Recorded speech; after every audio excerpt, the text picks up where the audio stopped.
Hi, Steve DeWinter here. As well as being a best-selling writer, I am also a reader. I love reading just as much as I love writing.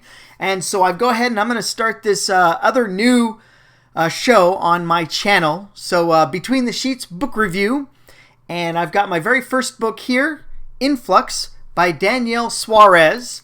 And I've got a copy of it here that I picked up, and I read it through, and I really enjoyed it. So the first part of the interview, or the review here, will just talk in general about the book, and then we'll bring up, and I will flash up this spoiler alert thing to let you know when we switch over to spoiler alert, so you can stop watching the video if you have not yet read Influx by Danielle Suarez, which I highly recommend you do.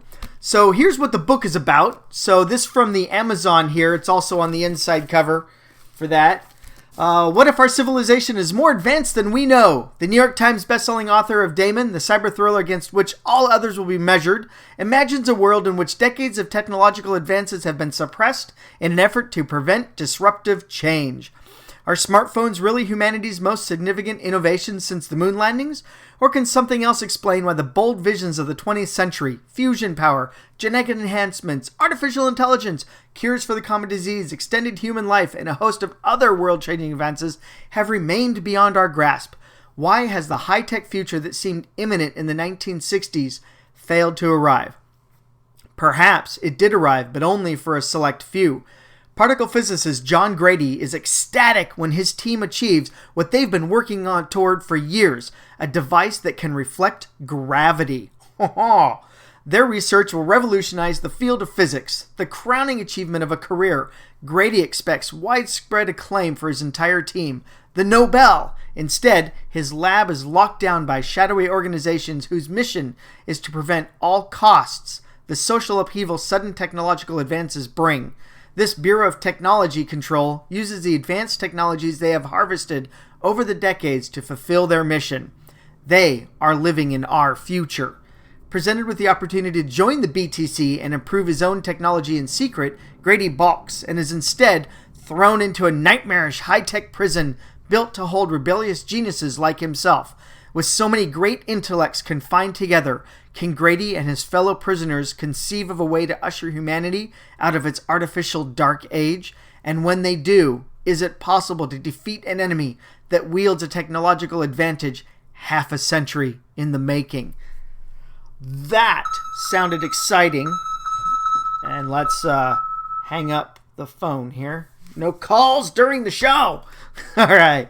So I enjoyed it. This is a book that deals with gravity, reflecting gravity. So in the story, John Grady is the main character of the story, and it starts out with him coming across a great discovery.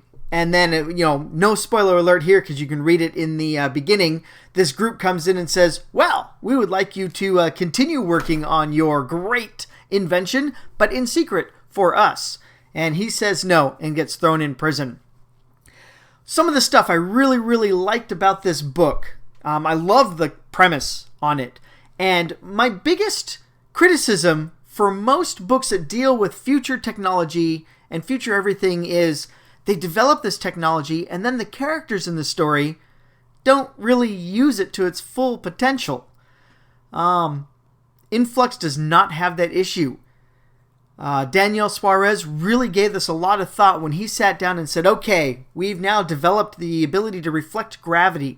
And when his characters go to use it in the story, they use it believably, realistically, and they utilize it to its fullest potential, especially when they start having some battles and everything utilizing it. They really go for it for that. And a lot of the other technologies that I won't talk about just yet, in this beginning part, Daniel gave this a lot of thought and made sure that he approached this from a realistic standpoint. As much as, wow, this is crazy stuff, he definitely nailed it on the head for entertainment value and gave it a lot of thought.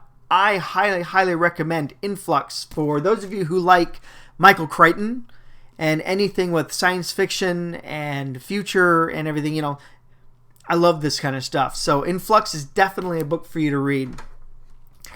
Every aspect of the book was great, and it was a wholly satisfying read, and I enjoyed the ending for it, and everything was concluded wonderfully for that. All right, so this ends the very beginning of our... So if you haven't read Influx, go check it out. It's been out for a little bit. Let's see, when does that... when do they say it came out? Let's see, we've got February of 2014. So it's been a couple of years now for this book, but I only just recently came across it. There's just so many good books out there. It's so hard to keep up with everything. So this is one. Go check it out. All right, so for those of you who don't like spoilers, if I can find my spoiler, I am now entering the section of the video where I'm going to talk about some specifics in the book, things I liked, things I didn't. Again, everyone's got their own personal opinion. So I'm going to go ahead and talk a little... There, I'm in the hole here. So I'm going to go ahead and talk a little bit about that. And so for those of you who have not read the book and you want to read the book and you want to be surprised by all the great stuff that happens in it, stop watching the video now. Okay, let's turn that off because that's just an arena. So Influx, wow, what a great stuff. He sat there and he imagined all these great technologies that, realistically, things that we're trying to go for, the cure for cancer, being able to, scramjets, and future technologies, being able to liquefy rock and resolidify again, immortality. He does it all in this story where they've got all these aspects, and his invention, John Grady, the main character's invention, is something that they really, really want at the BTC, the Bureau for Technology Control. And with this great power comes great responsibility, and of course, ultimate power corrupts ultimately, and that seems to be the case here, where the villain in this, he truly believed in his quest to use and protect the world from all these future shake-up technologies, things that are going to shake the foundation of the world and change everything. He believed in his mission so much, and so the villain here was great. He really, really believed in his mission, that he was doing good. And I think that is the true mark of a great villain, is they think they're right, and they will do what they can to be right. Every death that happened in the story had meaning and purpose, even at the end when the artificial intelligence that seemed to just be following orders and somehow manages to find a loophole around that and follows the orders while still helping our heroes is just great. And then when that AI's death, I felt it. I'm just like, oh no! And I now I want to write this. I want to help Daniel write the sequel to this. Co-author Daniel a sequel to this, so he can somehow resurrect this AI. I really felt for the AI, Varuna. It's been a while since I had a chance to read this, and I've done so much more in between. But he did such a good job with making me believe all the characters were real. And they actually had a history, they had a life, they had thoughts, they had desires and wants, even though they were an artificial intelligence that was supposed to follow orders, and there were ways to keep that AI from having its own free will. And especially when everyone gets thrown in the prison, when John Grady says, nope, no way, no how. One of my big criticisms of this is he seems to flip-flop near the beginning of the novel when he first gets captured. And he just seemed, in one breath, he's, nope, this should be for everybody, and how dare you. And then he sees an invention. He's like, ooh, I'd love to see the research on that. He does this quick flip-flop of, I don't know that the human brain can really flip that quickly unless you have multiple personalities. And then that I don't know that you'd be smart enough to actually have the solidification of a single intelligence to build something like a gravity reflection. But early on, John Grady flipped back and forth when he was first captured by the BTC and thought he had been killed, and ended up not really, and it was just a way to kidnap him without anyone ever looking for him. And he just flip-flopped so quickly and so easily. He'd be going down this thing of, you're evil, you're evil, you're evil, you're evil. Ooh, I'd like to see the research on that. As if a switch is flipped, and that jarred me a little bit. But that was a very small section of the book. The rest of the time, once he was in the prison and having to deal with everything for that, and the memory loss, and being discovered by others in the prison, where the prisoners are starting to actually fight back with where they're at. And it's so well done at that point. And I really like a lot of the characters. I liked how the book ended, except for that last one paragraph chapter. The final chapter that took place 7 years later. Oh yeah, and that brings me to the thing. A lot of time jumps in this novel because time had to happen. Time had to take place. You know, I'm a big fan of the something happens and everything happens within the next 48 hours. You know, I love those kind of stories where just boom, the clock, the ticking clock. And there was no real ticking clock in Influx. And not to say that it's needed. And Danielle Suarez handled this story very well without any real ticking clock. But the time jumps were just, oh, okay, now it's 3 years later. Oh, it's 6 months later. Oh, now his hair's longer, so now we know time has passed. And he handled that with skill and everything. So the time jumps were not jarring at all. I really enjoyed the time jumps. Not that I enjoyed them so much, but hey, they didn't really interrupt me. My preference is this is going to happen in the next 2 days. 1 day, 2 days. Boom, boom, boom, boom. You know, that's me. I love that kind of stuff. But I really enjoyed Influx for, even though the time jump, except for the final thing when everyone gets rescued. You know, the people are rescued and they've defeated the bad guy, of course, and used everything against it and took over. And then we jump to 7 years later. Our hero is now married. He has his daughter, and he's going to go and show his daughter the wonders of the stars of the night sky, just like his father did with him. And that just seemed out of place. And especially being 7 years later, you know, I have so many questions. We still had 2 other rogue BTC agencies out there doing their own thing. And after the destruction of the American one, what about them? You know, and we also have now Grady and his wife have been infected with a virus that's changing their DNA so that they can now do more inventions. Well, their daughter's going to have that fully.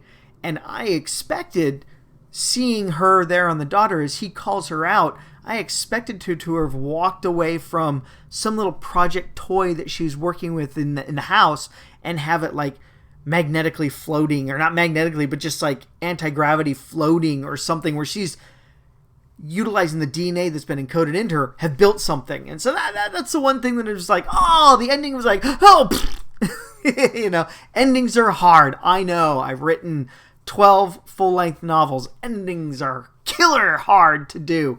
And he had a good ending with the something more can happen, but then he threw in one more little paragraph, a whole new chapter. It almost seemed like an editor somewhere said, hey, Daniel, you really need to tell everybody that he's okay.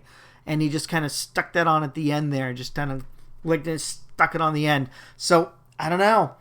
But, you know, even without that, I went back and I reread the final chapter minus that one paragraph final chapter that takes place 7 years later, and said, if the book ended here, how would I feel? And I would have been all filled with hope and knowing that, hey, maybe something more is going to come up. You know, there's definitely an opening for other books. We still have the 2 other BTC agencies that still have technology and what's going on with them. You know, but everyone's rescued, the story completed and resolved. And I didn't need that additional section, so it wasn't necessary for enjoyment of the story. Only for, hey, look, he's okay, he gets married, has kids, has a family now, and now he's being the dad to his daughter like his father was to him. That seemed to be the only motivation for that, but no real continuation of the story of the DNA or the other BTC agencies. But all in all, I give Influx 5 barkers. So that's part of my ODNT, old dog new trick stuff. So Influx by Danielle Suarez. Definitely a good book to check out. And if you like thrillers and Michael Crichton and science fiction and new technologies done well, done right, this is the book for you. All right, so hey, thank you very much. Hopefully, I'll be able to get in touch with Daniel and get him on my other channel, which is ODNT Spotlight. And that would be great to sit there and actually chat with the author for Influx and everything. So hey, thank you very much for watching, And as I read other books, I do a lot of writing. A lot of my day is spent with writing and doing all the other projects and things I do. But as I get through a book, I will throw up a Between the Sheets book review for it and, help spread the knowledge of good books that I've read that I really liked and I want to tell others about. Because I have my channel. Woohoo! Let's do it. All right, thanks a lot. Have a good day. Don't forget to join the ODN team and subscribe to this channel. I'll be doing more book reviews and hopefully getting spotlights for other book reviewers and authors and everything of the books that I've picked up. So thank you very much. Have a great day. Bye. Did it stop?